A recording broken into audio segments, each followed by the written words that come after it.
안녕하십니까. 2020년 5월 20일 수요일 용카 시작하겠습니다.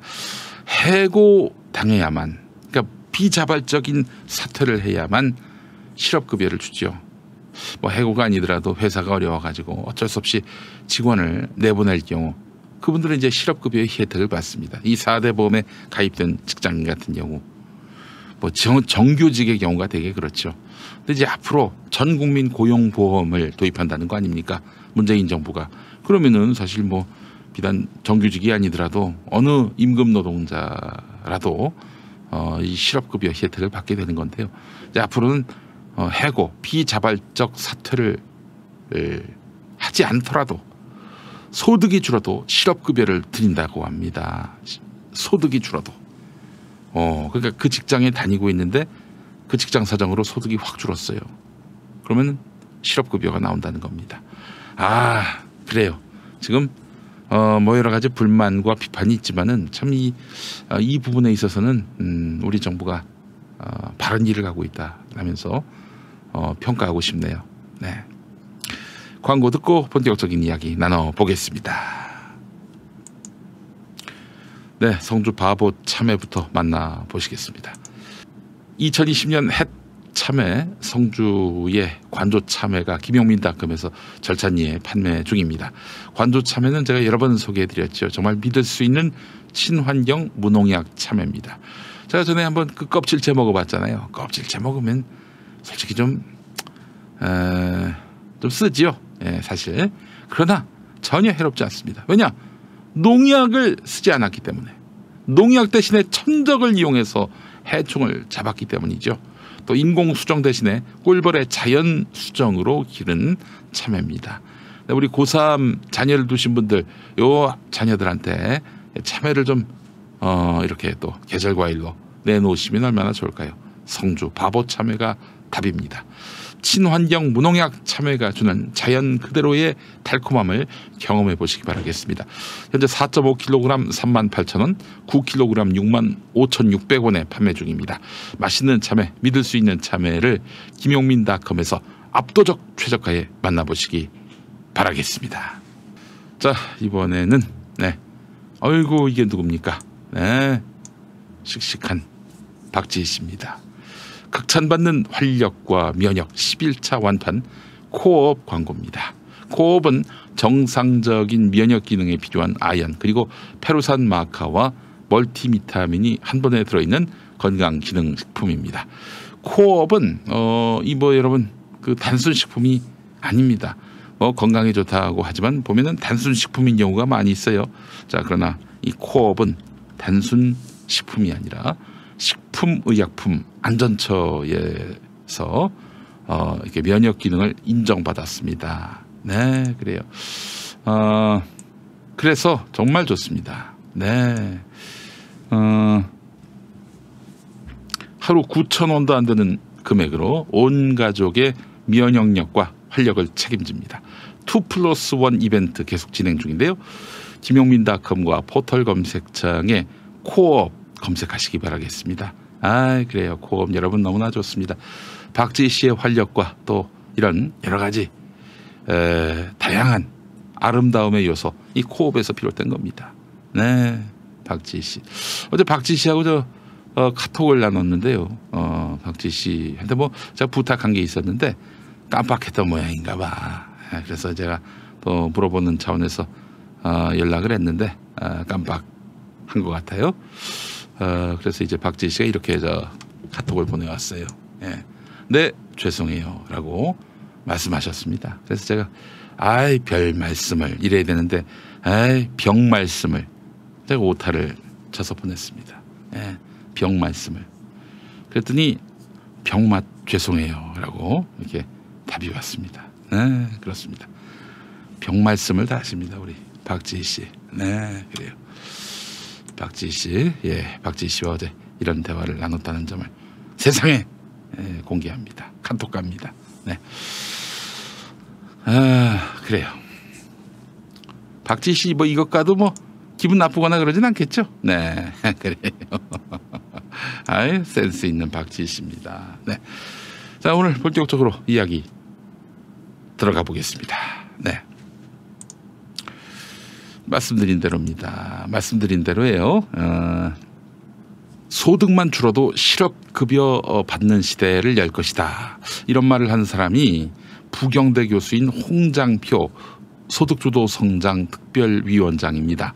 이분이 경제수석을 했다가 뭐 하여간 관료들하고 사이가 안 좋아서 그만두신 걸로 알고 있는데 한겨레하고 인터뷰를 나눴습니다. 홍장표 위원장이 계속 중용되는 이유는 뭐겠어요? 대통령의 뜻에 부합하기 때문에 옆에 계속 계시는 거 아니겠어요? 예. 자, 문재인 대통령이 전 국민 고용보험 시대의 기초를 놓겠다고 선언했죠. 정부가 그냥 뭐 전 국민 고용보험에 가입시키는 정도에 그치지 않고 일자리를 잃지 않아도 소득만 줄어들면 실업급여를 받을 수 있도록 고용보험 제도의 틀을 근본적으로 바꿀 계획이란 것입니다. 비자발적인 퇴사를 했을 경우 그럴 때만 실업급여를 지급하는 것이 아니라 회사를 다니고 있는데 급여가 확 줄었어요. 소득이 너무 줄었어. 뭐 회사 사정이든 뭐든. 그럴 때 이 공공의 실업급여가 지급된다는 것입니다. 네, 그래요. 홍장표 위원장 한겨레와의 인터뷰에서 문재인 대통령이 밝힌 전국민 고용보험 시대의 취지에는 이런 고용보험의 패러다임 전환이 담겨 있다라고 강조했는데, 패러다임의 전환, 이거는 뭐 의식의 전환 이런 거죠. 고정관념을 깨는 것, 이게 바로 패러다임 전환입니다. 문재인 대통령은 지난 10일 취임 3주년 특별연설에서 현재 취업자 절반만 가입돼 있는 고용보험을 단계적으로 확대해서 모든 취업자가 혜택을 받도록 하겠다 이렇게 밝혔는데, 소득주도 성장 특별위원회는 대통령 직속 정책기획위원회 산하기관이라고 합니다. 대통령이 무척 힘을 실어주시는 위원회라고 보시면 됩니다. 왜냐? 문 대통령이 소득주도 성장에 대한 강한 의지를 갖고 있고 현재도 그걸 꺾지 않고 있습니다. 홍장표 위원장은 코로나 위기가 튼튼한 고용, 튼튼한 사회 안전망 필요성을 강조해온 소주성의 가치를 재발견하는 계기가 됐다 이렇게 말했습니다. 그렇죠. 실업급여, 이거 사실 우리가 어떤 세상을 살 때 말이죠, 혼자의 힘으로 해결하기 힘든 상황이 있습니다. 예컨대 이제 내가 어디서 이 재난 상황을 만났어요. 그래서 이제 구조를 받아야 돼. 이럴 때 정부가 나타나서 구조를 해줘야 됩니다. 공공이 나서서 도와줘야 합니다. 비단 어떤 재난 상황뿐입니까? 갑자기 이제 사회적으로 이게 뭐 어떻게 혼자의 힘으로 감당하지 못하고 맞서지 못하는 이런 상황, 코로나19 같은 상황이겠죠. 이런 상황에서 지금 소득이 확 줄어가지고 그냥 뭐 먹고 살 길이 묘연해져요. 이럴 때 정부와 공공이 나서야 하는 겁니다. 정부와 공공이 나서야 되는 거예요. 이럴 때. 그러려고 정부와 공공이 있는 것입니다. 여러분 생각해 보십시오. 내가 대기업에 맞서서 싸우고 있어요. 그럴 때 고용노동부는 나의 투쟁이 합리적이고 정의롭다면 당연히 내 편에 들어서야 되는 겁니다. 내 편에 서야 하는 것입니다. 그래서 나를 못 살게 구는 거대 기업 집단에게 그러지 말라고 혼도 내고 처벌도 하고 그러려고 이제 고용노동청이 있는 거 아니겠어요? 뭐 비단 내가 꼭 정의로운 투쟁을 하지 않더라도 불이익을 당하는 경우도 그렇습니다. 월급을 제때 못 받는다든지 하여간 말도 안 되는 노동 환경을 제공한다든지 이랬을 경우에 고용노동청이 나서야 되는 거예요. 마찬가지입니다. 이렇게 뭐 기업이 혼자 힘으로 감당할 수 없는 지경에 놓인 코로나19 때 이때 국가와 공공이 나서서 국민들에게 이렇게 재난지원금도 드리고 여러 가지 이제 사회 안전망을 통해서 그분들의 일상을 지켜주는 역할을 한다면 그거야말로 국가와 공공이 해야 될 일 아니겠습니까? 그러니까 여러분, 이게 뭐 박근혜가 무슨 잘못 저질렀느냐 이런 얘기 많이 하는데 박근혜가 저지른 죄가 매우 큽니다. 우리 국민이 탄 배가 300명이나 실린 배가 가라앉고 있는데 침실에서 나오질 않아요. 여러분, 일반 직장에서 책임져야 될 위치에 있는 사람이 늦잠 잔다고 퇴사 안 나와요. 그거 가만둡니까? 바로 징계 처분 내리죠. 세월호 참사 관련해서 박근혜가 책임진 게 없어요. 이게 어디 이런 말이 있을 수가 있겠습니까? 그렇기 때문에 세월호 참사 때 박근혜는 책임이 없다라고 말하는 놈들은 박근혜하고 가서 어디 가서 살아라. 어? 대통령이 공공이 국가가 아무런 역할을 하지 않고 군림만 하는 자기에게 하여간 미움을 사면 바로 탄압당하는 그런 나라에 가서 한번 살아보라고. 참으로 좋겠다. 공주님하고 같이 살아서. 아이고. 자, 기획재정부도 생각을 바꿔야 됩니다. 이 홍장표 이분이 기획재정부 관료들하고 사이가 안 좋아서 이제 사실은 경제수석 그만두게 된 양상인데, 이거 실업급여, 전국민 고용보험, 이것도 지금 기재부가 쌍수를 들어 반대하고 있어요. 근데 거기에 더해서 소득만 줄어도 실업급여 받는 시대를 연다면 이거 기획재정부 관료들이 뭐 우왕청심원 찾을 거예요. 예. 자, 그래서 우왕청심원 찾게 될 기획재정부, 이 새 가슴들, 이 진정한 복지 시대를 여는 데 있어서 바리게이트가 되는 이들은 좀 치울 필요가 있겠다는 생각이 들고요. 홍장표 위원장 같이 이렇게 큰 그림을 그릴 줄 아는 사람들이 중용됐으면 좋겠네요. 아니 근데 이 나라의 기획재정부 장관은 꼭 저 기재부 출신을 써야 됩니까? 뭐 그러라는 법이 있나요? 아니 뭐 국방부 장관도 이젠 민간인 출신 쓰자 이런 얘기가 나오는 판인데, 아니 기획재정부 장관, 부총리 이걸 뭐 굳이 꼭 기재부 출신을 써야 합니까? 또 기재부의 이익과 맞닿아 있는 그런 사람을 써야 됩니까? 그래요. 문 대통령이 좀 개각을 하신다면은 기재부 아닌 개혁지향적인 인사를. 근데 저는 학자는 별로예요. 네, 학자. 뭐 학자분들 중에 훌륭한 분들도 있지만은 이런 기재부 관료라는 정말 엄청난 관료 조직에 맞서서 개혁을 이뤄낼 사람들이 필요하잖아요. 지금 학자가 그 역할을 할 수 있을까요? 연구실에서 책 읽고 연구하는 이런 분이 과연 이 어마어마한 기득권 집단인 기재부 관료 세계를 상대로 맞서서 개혁을 관철해낼 수 있을까? 추진영 전 대표 말씀하시네요. 예, 일단 추진영 전 대표 들어오면은 골 때리긴 하겠네요, 진짜.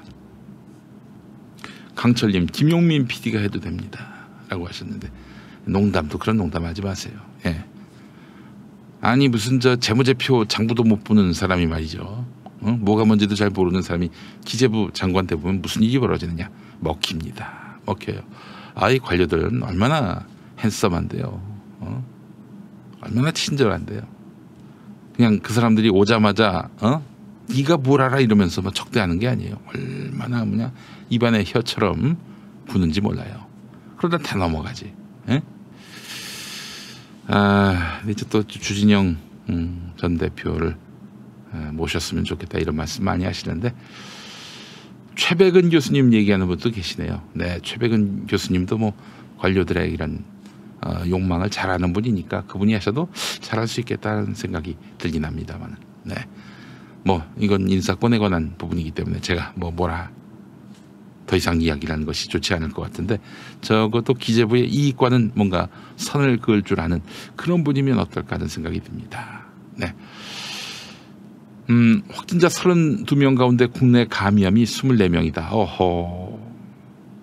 이게 역학조사로 어떤 사람한테 감염됐는지 이게 확인이 안 된다면 좀 상황이 심각할 수 있겠네요. 예. 감염이 참 많이 됐군요. 염려가 됩니다. 네. 복지사회로 가는 길에 반대하는 사람들은 낡은 사람들일 가능성이 대단히 높습니다. 상상력이 제약되어 있는 사람들이에요. 중앙정부가 지급한 긴급 재난지원금 효과, 네, 점점 그 효과가 각처에서 확인되고 있습니다.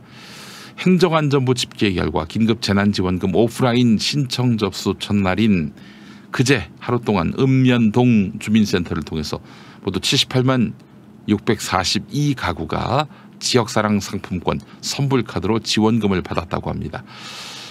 그래서 5월 4일부터 5월 18일까지 지급된 재난지원금을 보니까 모두 10조 221억, 1598만 395가구라고 하는데 재난지원금 전체 예산의 70.4%에 이른다고 합니다. 그러니까 70.4%가 받아갔다는 거 아니겠어요? 네.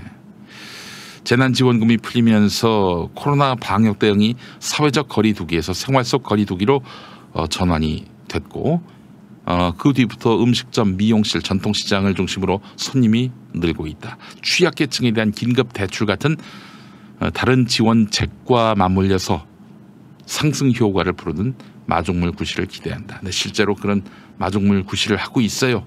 자, 현장에서 확인한 결과. 물론 긴급 재난지원금 지급 과정에서 드러난 문제도 있어요.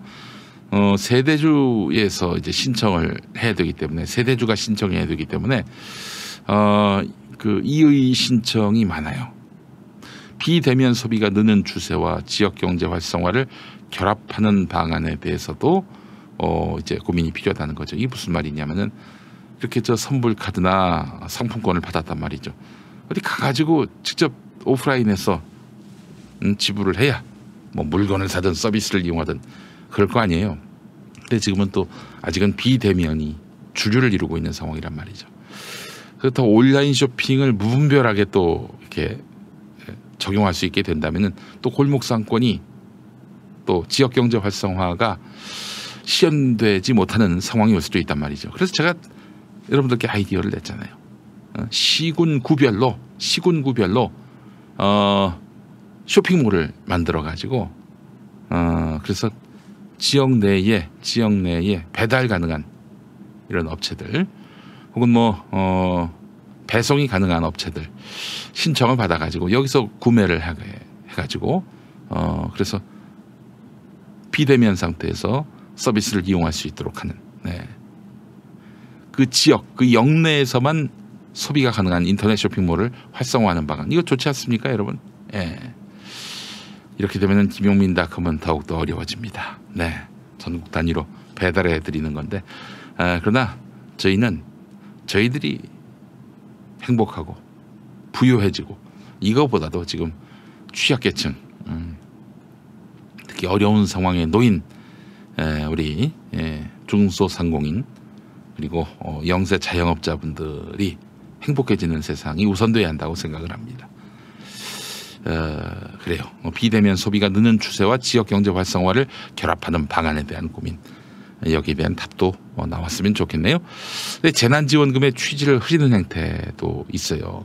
병원에서도 재난지원금 사용이 가능하다는 점을 이용해서 성형외과, 피부과가 요즘 또 잘 나간다고 하네요. 네. 백화점에 입점하지 않은 명품 매장의 경우 재난지원금 꼼수 소비법을 소개하고 있는데, 형편이 나은 분들이 이러면 안 되죠. 정말 일부라 해도 소상공인을 돕고 동네 상권을 살리는데 우선 쓰도록 하게 해야지. 여러분 그거 받으셨죠? 우리한테 쓰세요. 이거 바람직하지 않습니다. 여러분 김용민닷컴은 그러지 않잖아요. 그죠? 저희도 뭐 보면은 대기업이라고는 말할 수 없죠. 그러나 저희보다도 우선된 재난지원금 소비처는 골목상권, 그렇습니다. 그곳입니다. 자, 그래요. 하여튼 긴급 재난금 지원 효과가 우리 사회 공동체성을 더 강화한다는 점에서 매우 바람직하고요. 제가 어제도 그제도 말씀드렸습니다만은 매달 이렇게 한 10만 원씩만 지원하면 어떨까, 이런 생각이 드네요. 국민인당 10만 원씩. 그러면은 뭐 한 5천억, 5천억 아닙니다. 5천억이 절대 아니죠. 5조 넘는 돈이 이제 국민들에게 지급이 될 텐데 1년에 60조 아닙니까? 5조 곱하기 12달 하면은 60조 아니에요. 아니 그 골목상권이 살고 그래서 중소상공인들, 영세 자영업자, 그리고 중산층 서민들이 활짝 웃는다면은, 아니 60조가 아깝습니까? 60조가 어렵다면은 전 국민에게 추석과 설날 앞두고 한 20만 원씩 지급하는 거예요. 그럼 어떻게 되겠어요? 그렇게 되면은 한 20조 정도 예산이 필요하잖아요. 20조 정도 그렇게 경기 활성화를 위해 쓰는 게 그렇게 아깝습니까? 네. 그래요. 그 뭐 저 기획재정부가 뭐 경기 활성화를 위해서 뭐 몇 조, 뭐 몇 백조 단위로 돈을 쓰겠다 그런 말 많이 했는데 60조만 있어도 될 것 같아요. 60조만. 네, 우리 국민들에게 좀 시원하게 좀 쏩시다. 네? 시원하게 쏘면 이게 뭐 4대강 사업처럼 쏟아붓고 그냥 사라지는 돈이 아니라 그렇게 해서 돈이 돌면은 또 돈이 돌아요. 내가 예를 들어서 어느 김밥집 가가지고 샀어요. 지역 상품권으로 정부의 그 기본소득으로 드렸어. 그분이 그걸 뭐 종이 지폐를 입속에 넣습니까? 아니죠. 자기도 그렇게 소득이 생기면 또 다른 곳에 가서 소비를 할 것이고 또 그렇게 그렇게 해서 또 소득을 거둔 상점에서는 또 그 상점 주인이 또 딴 데 가서 쓰고 이렇게 해서 경기가 계속 돌게 돼 있다니까요. 그러니까 뭐 국민들한테 이제 5조 달마다 드리면은 그 5조가 사라지는 게 아니라 그 5조가 새로운 5조를 만들어내고 계속 삥삥 돈다니까요. 마중물 역할을 하는 겁니다. 자, 그래서 하여간 기재부가 지금 기를 쓰고 반대를 했는데 이번에 그 재난지원금 또 재난기본소득에 대한 성공 사례를 면밀하게 분석해서 다음 기회에도 또 쓸 수 있도록 경기가 좀 하향 곡선을 그을 때 이렇게 지원금을 나눠드림으로써 그래서 경기를 회복시키는 뭐 무슨 저 금리 이런 걸로 장난치지 말고 장난친다는 표현은 좀 그렇습니다만 금리 갖고 뭐 어떻게 한번 해보려고 하지 말고 이렇게 재난지원금으로 나눠서 경기가 돌게 만드는 그 선순환이 가능하게 하는 그러면서 이렇게 저 깡을 철저히 단속하고 말이죠. 이렇게 해서 새로운 경기 부양의 그 방법을 완성해 갔으면 좋겠습니다. 네. 자, 그래요. 첫 번째 섹션이었습니다.